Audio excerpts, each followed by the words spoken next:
Hoje nosso bate-papo é sobre a contribuição de de uma década do Semadem em educação, por meio de iniciativas voltadas à geração de uma cultura de percepção e prevenção de riscos de desastres, no contexto do avanço da crise climática.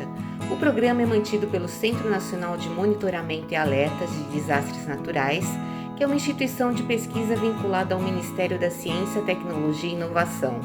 Quem nos conta a respeito dessa trajetória é Raquel Trajber, responsável pelo projeto Semadem Educação, que é doutora em antropologia e exerceu a função de coordenadora geral de educação ambiental do Ministério da Educação entre 2004 e 2012.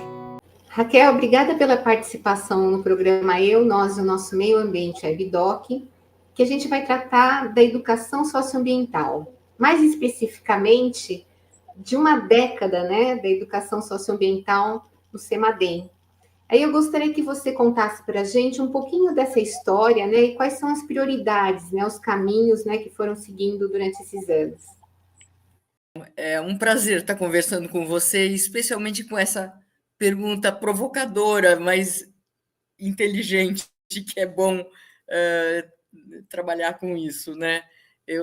Veio diversos filminhos na minha cabeça. Em primeiro lugar, assim, é educação socioambiental, né? Ambientalista. E a nossa base, né, toda vem do ambientalismo, dessa educação ambiental que a gente trabalhou juntos no Tratado de Educação Ambiental para Sociedades Sustentáveis e Responsabilidade Global. E a partir desse tratado, né, e de outras leis, né, da Política Nacional de Educação Ambiental, a lei da PNEA, que foi modificada para incluir desastres, para incluir biodiversidade, mas a influência, o impacto das mudanças climáticas nessas três áreas, né? A emergência climática, a biodiversidade e os desastres. E no passado de 2024, essa dimensão entrou para a lei também. Então, nós estamos trabalhando junto com a jornada, né? Essa última jornada que é imensa, até a COP 30, né? Que são as jornadas de educação ambiental do Tratado de Educação Ambiental, mas pegando tudo que está acontecendo, que é uma multiplicidade, né? E especificamente sobre como é que aconteceu essa história do Semadem, né? Eu trabalhava no MEC e trabalhei também com a ministra Marina Silva, no Instituto Marina Silva, por um ano, no MEC por 9 anos. E nesse tempo eu conheci e trabalhei com o Dr. Carlos Nobre, que foi quem me convidou para trabalhar no Semadem, quando eu voltei para São Paulo. E acabei indo trabalhar no Semadem, que fica em São José dos Campos, em São Paulo. Eu sou paulistana. E então veio daí, e isso foi. A gente começou a trabalhar e construir, criar esse projeto em 2014, que agora já vai fazer 11 anos. Nós comemoramos no ano passado os 10 anos do Semadem Educação. O que é esse Semadem Educação, né? O Dr. Carlos Nobre falou assim: o Semadem é um instituto, é um centro nacional de monitoramento e alertas de desastres. Eu tiro naturais, o N no final, eu tiro porque são socioambientais, né? E a gente trabalha nessa perspectiva. O nome é esse do Instituto, mas todo mundo concorda que eles são socioambientais e a gente consegue prevenir. E a partir disso, nós fizemos pesquisas também a quantidade de escolas que estão em situação de risco, né? Mapeando a partir do mapa de escolas do INEP, mas sobre os municípios monitorados pelo CEMADEM, então, com as áreas de riscos. Então, a gente conseguiu mapear, né, e chegar nos polígonos dessas escolas. Mas tem milhares de escolas no Brasil, milhares de municípios, e só agora o CEMADEM já está chegando em mais de 1.000 municípios, né? Quer dizer, é um quinto dos municípios. Mas, com isso, a gente sabe o quanto as escolas precisam, né, ter mais segurança. As Nações Unidas preconizam, em vários documentos que trabalham com a questão dos desastres, né, e que os protocolos de Kyoto e de Sendai, esses protocolos todos mencionam a educação e falam que a Unesco fala também que a escola precisa ser um abrigo para, em caso de desastres, para as comunidades, né? E é muito mais do que isso, né? A escola, a gente precisa trabalhar com educação mesmo, né? Com educação em redução de riscos de desastres, que até o ano passado, digamos, né? Até 2023, era uma atividade meio periférica no campo da educação ambiental, porque trata de desastres, né? E atualmente a gente está trabalhando com educação ambiental climática, porque os desastres que a gente sempre mapeou e trabalhou na prevenção de riscos, eles estão aumentando muito devido à emergência climática. Então, estão aumentando em frequência, em intensidade e nos locais em que eles estão acontecendo. E, com isso, a gente precisou dar conta, né, dessa questão climática também. E, de repente, a gente está bem assim, sem muito trocadilho, no olho do furacão, né? Apesar de não ter furacões como esses furacões grandes, mas tem, né, no Brasil. E Raquel, eu gostaria de te perguntar que tipo de informação, né, se passa com essa educação, né, para a questão dos riscos, né? E o que são, né, essas jornadas pedagógicas, essas campanhas, e qual é a faixa etária, né? Como é que é a assimilação, né, por parte dos alunos, dos estudantes e também da comunidade escolar, né? Eu não sei se vocês têm esse termômetro também. Sim, a gente ficou pensando, como é que a gente chega no chão das escolas, das comunidades escolares, da sociedade, trabalhando com isso? E a gente pensou nas jornadas pedagógicas, né? E as jornadas pedagógicas, a gente tem uma metodologia, elas são complexas, né? Porque a gente compartilha a ciência, né? Então, tem algumas de ciência cidadã e outras de ciência participativa, para as comunidades e as escolas monitorarem a questão dos riscos, né? No seu local, né? Então, a gente trabalha com a metodologia de pesquisa, todo mundo se torna pesquisador da situação dos riscos de desastres, né?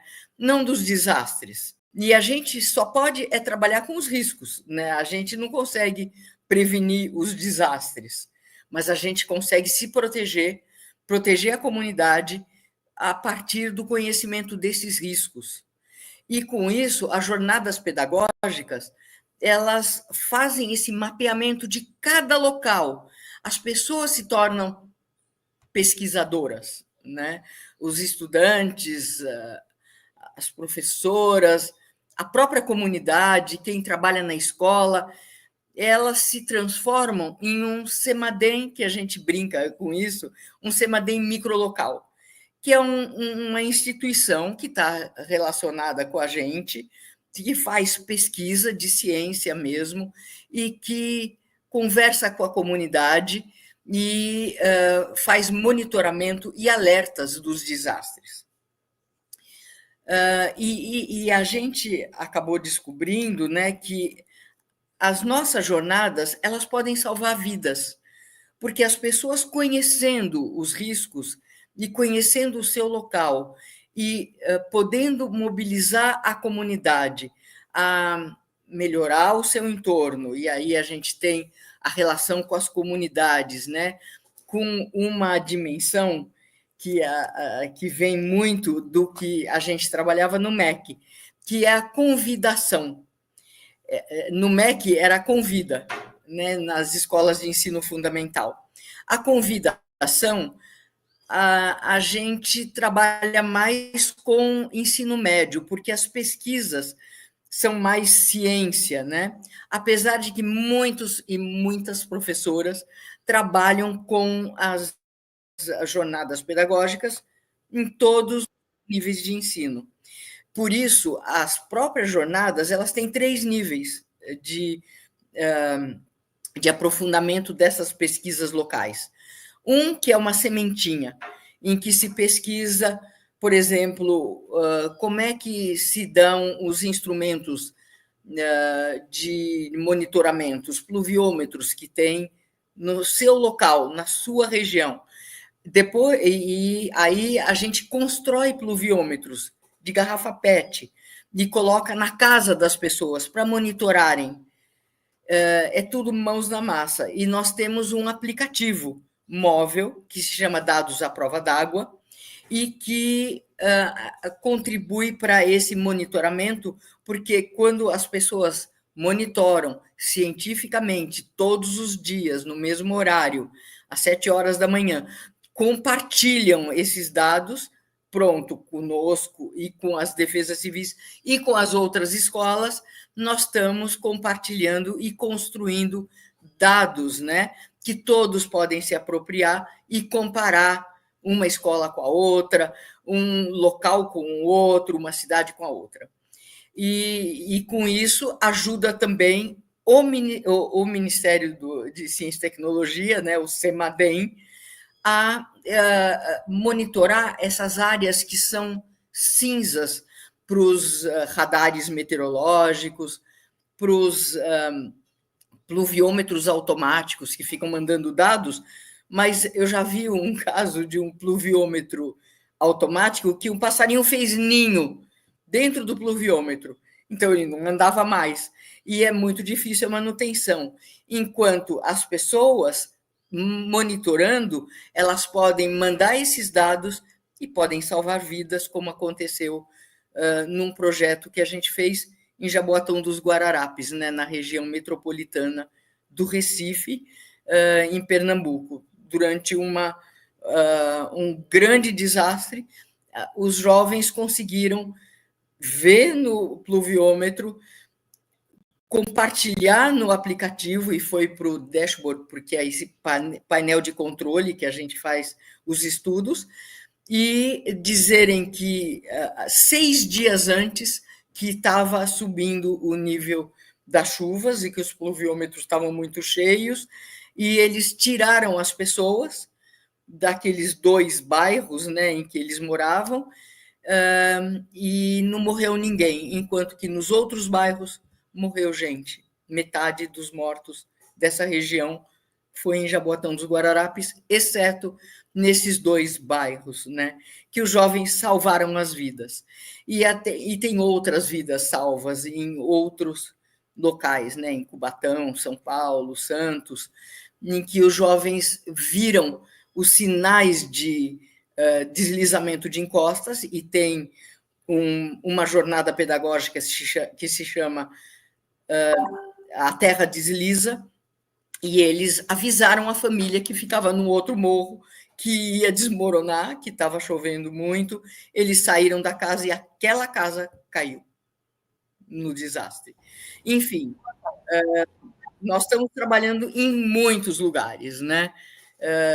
E todo mundo se monitorando e entendendo o que está acontecendo.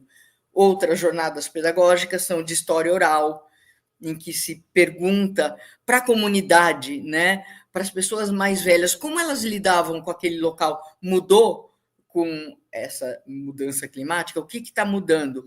Como é que a gente pode trabalhar juntos e aprender com vocês como é que vocês lidavam com esse local? Enfim, tem muitas e são muito interessantes e todas ligadas ao currículo ou não, e tem uma parceria que a gente faz também, que não é só com escolas, é com igrejas, né, em que as pessoas estão começando a se monitorar e entender que elas podem salvar vidas e entenderem o que é essa emergência climática, né? E com isso a gente vai chegando próximo da sustentabilidade, porque nós temos que transformar cada local, né, para ter capacidade adaptativa à emergência climática. E Raquel, como é que você vê assim, dentro, né, de tudo que você está falando para a gente, a apreensão da humanização, né? Porque é a ciência, né, com fatos, né, que não dá para a gente, né, reverter muitas vezes, né? Já é aquele ponto de não retorno, né, para muitas coisas. E ao mesmo tempo você tem que ter a humanização, porque não é só você, é um coletivo. Nesse espaço, né, da educação do CEMADEM, como é que você vê esse ingrediente, né, da humanização?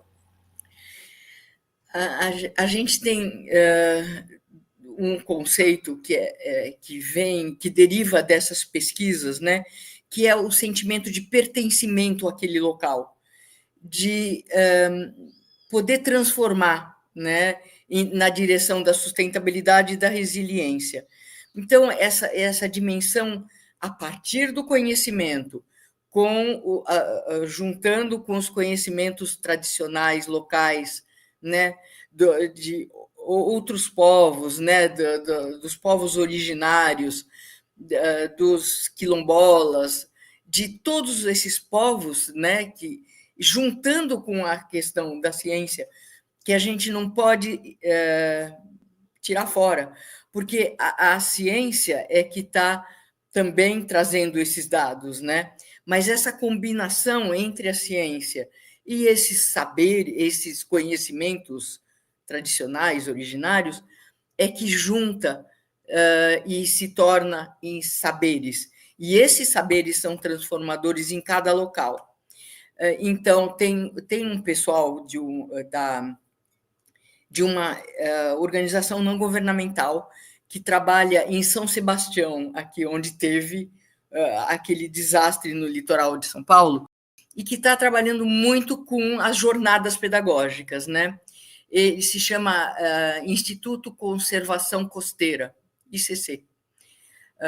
E eles estão fazendo um trabalho maravilhoso, né? De ir nas escolas técnicas também, e fazendo todas as jornadas pedagógicas, trazendo esses conhecimentos para as pessoas sentirem esse pertencimento e poderem não só se proteger, como reivindicar, e é sempre um trabalho coletivo, a gente não trabalha individualmente. Para nós é tudo coletivo. As escolas se cadastram, não as pessoas, né? E a mobilização pela campanha, né, que está na 8ª edição já, #Aprender para Prevenir, essa campanha anual que a gente faz, é sempre o coletivo, e com educomunicação, quer dizer, uma escola trabalha com a outra, com educomunicação, põe a voz para fora, né?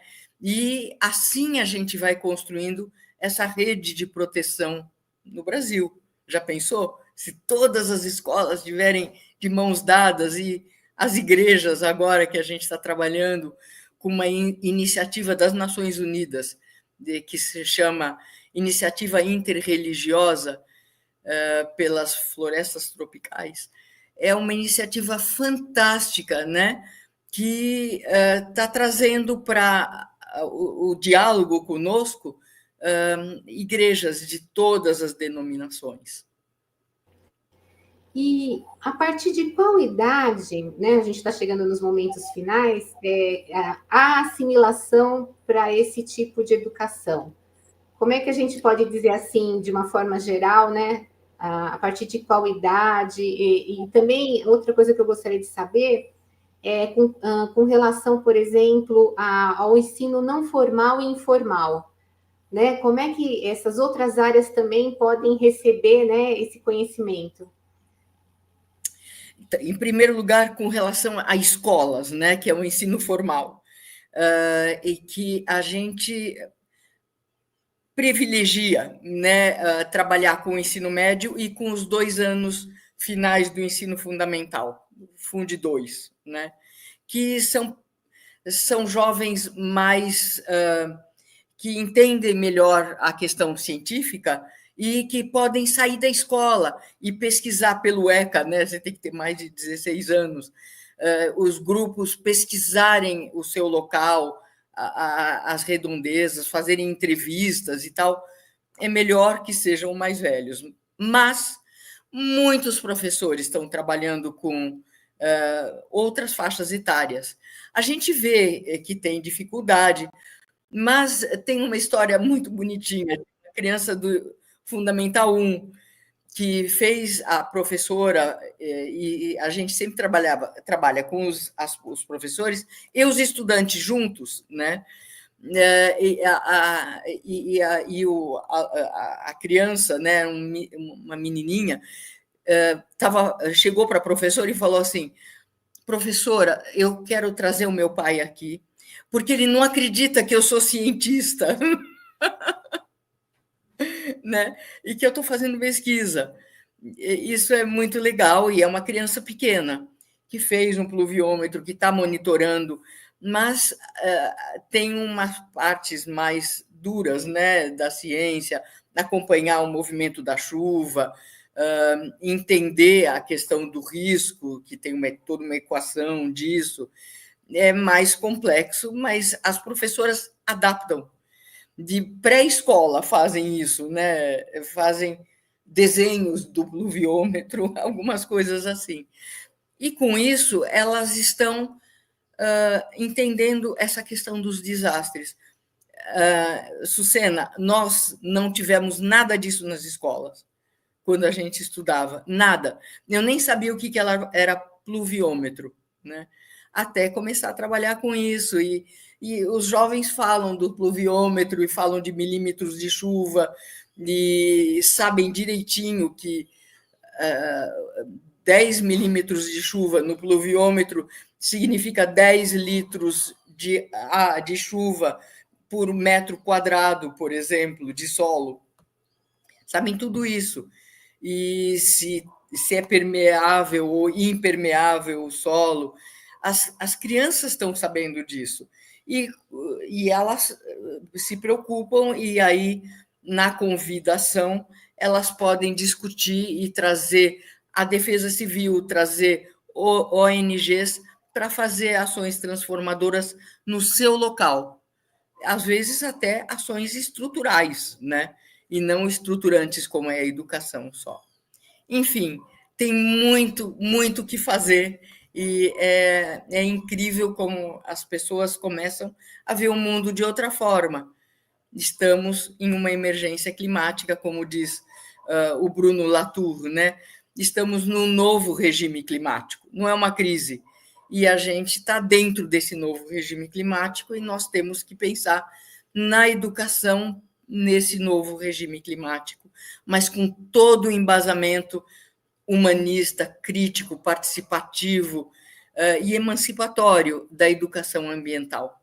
Esse foco na justiça climática, né, nas vulnerabilidades, em reduzir vulnerabilidades, e todo mundo pode se inscrever, mas é coletivo, né? No Semadem Educação está tudo aberto, e para pesquisas e tal, para todo mundo pode entrar, mas para colocar suas pesquisas tem que se cadastrar, e o cadastramento é coletivo, é escola, é associação de bairro, ONG, né, e outros coletivos por CNPJ, né, ou a escola pelo número do INEP. Cada escola tem um número do INEP, que participa do censo do INEP, né, do MEC. E, com isso, a gente está sempre trabalhando com coletivos e não com indivíduos, que eu acho isso fundamental. Eu fico pisando nessa tecla, né? Porque tem pessoas, indivíduos que querem participar, ok, vai para uma ONG, começa a organizar. A Defesa Civil tem uma organização em NUDEX e NUPDEX, né? Que são núcleos de proteção e defesa civil locais. E isso também é interessante. As pessoas podem entrar nesses núcleos, participar da convidação, né? Tudo que a gente pode fazer conjuntamente, coletivamente, é transformador no diálogo. E para a gente terminar mesmo, né? Eu gostaria que você contasse alguma história assim que te cativou muito, né? Porque são tantas histórias, né? De repente, dessa, né, experiência que vocês têm, que você possa compartilhar conosco também. Bom, eu já contei a de Jaboatão dos Guararapes, que é emocionante, né? Eu já contei essa do litoral, né? Essa do litoral de São Sebastião teve um caso super interessante. É que as próprias crianças foram conversar, elas estão fazendo monitoramento da chuva, né? E foram conversar com os pescadores. Como eles sabem que vai chover e quanto vai chover? E eles trocaram figurinhas, né? E uns aprenderam com os outros. E agora os pescadores estão usando pluviômetros e os jovens sabem os sinais de chuva que os pescadores usam. E com isso a comunidade cresce, né? E a comunidade se protege. Então tem esse caso e tem um caso legal que aconteceu em Cunha, que é uma cidade aqui do Vale do Paraíba, que é onde eu vivo, né? E que a gente trabalhou com a escola de ensino médio, e nós temos uma jornada pedagógica de a sua escola é vulnerável? Essa pergunta, né? E tem algumas planilhas para preencher, e você vai na escola e vê, e põe um sinalzinho vermelho, amarelo ou verde, onde não tem riscos e onde tem mais riscos. É vermelho, né? Você bota essa bolinha nas coisas internas da escola, né? Da edificação da escola, nas coisas externas, o pátio, e no entorno da escola também. E quais são essas ameaças, né? E você vai fazendo isso, daí você pondera os números e tem todas as fórmulas para fazer isso, e daí cria um eixo, né? Um plano cartesiano, em que você vai colocando de cada pessoa qual é o total de áreas vulneráveis, né? E aí começa a ver que cada pessoa tem uma visão diferente da vulnerabilidade e vai colocando no eixo. E qual é a vulnerabilidade daquela escola, na verdade, que dá. E os jovens do ensino médio não ficaram satisfeitos de só trabalhar com aquela escola deles, né? Então, eles foram nas creches municipais do bairro e começaram a fazer o mesmo levantamento. E começaram a descobrir coisas horríveis, né? Que as crianças estão muito mais vulneráveis, e eles foram chamados pela Câmara dos Vereadores, que saber que história é essa, né? Que pesquisa é essa? E a Câmara chamou o prefeito para mostrar o quanto as escolas, as creches municipais, estavam muito vulneráveis. E não é incrível? E aí transforma tudo, muda tudo, melhora essas relações.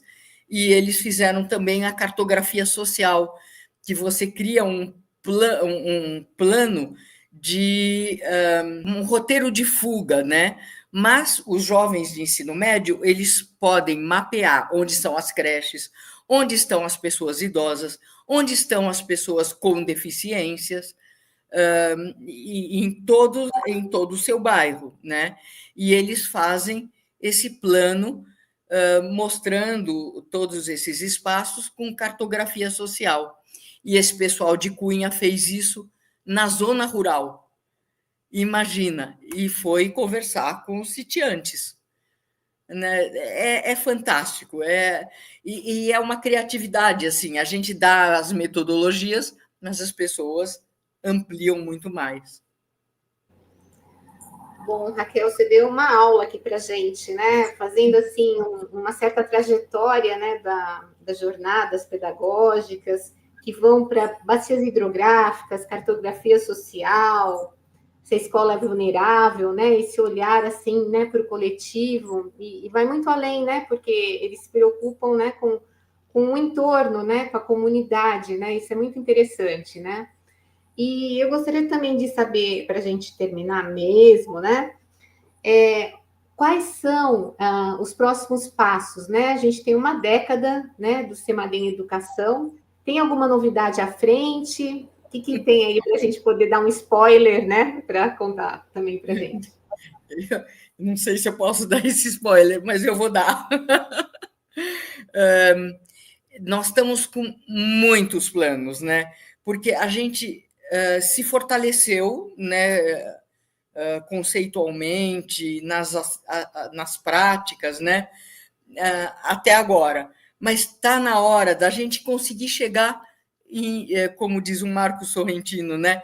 Enraizar na sociedade, chegar nos territórios, né? Em todos, na totalidade dos territórios, das escolas, das igrejas, todo mundo se protegendo.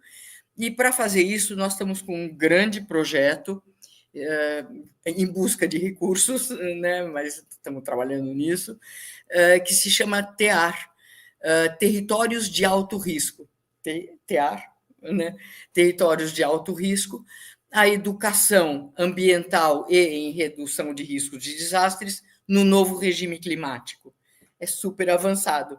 A gente trabalhou muito nas diretrizes de educação ambiental climática, né?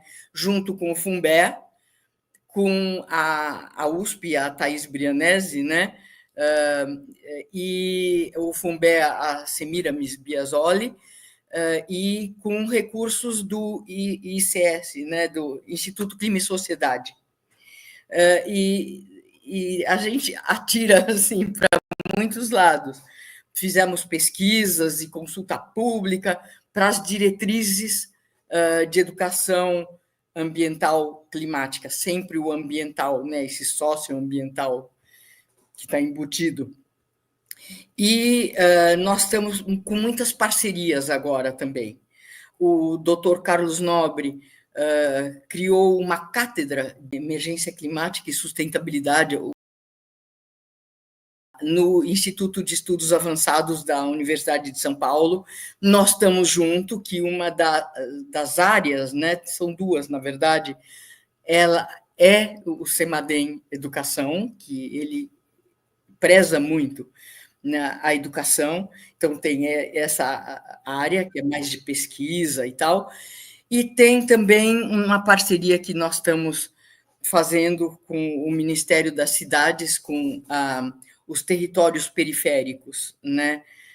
A Secretaria de Territórios Periféricos, para trabalhar em 15 municípios a campanha #Aprender para Prevenir, nesses 15 municípios em regiões periféricas e de favelas.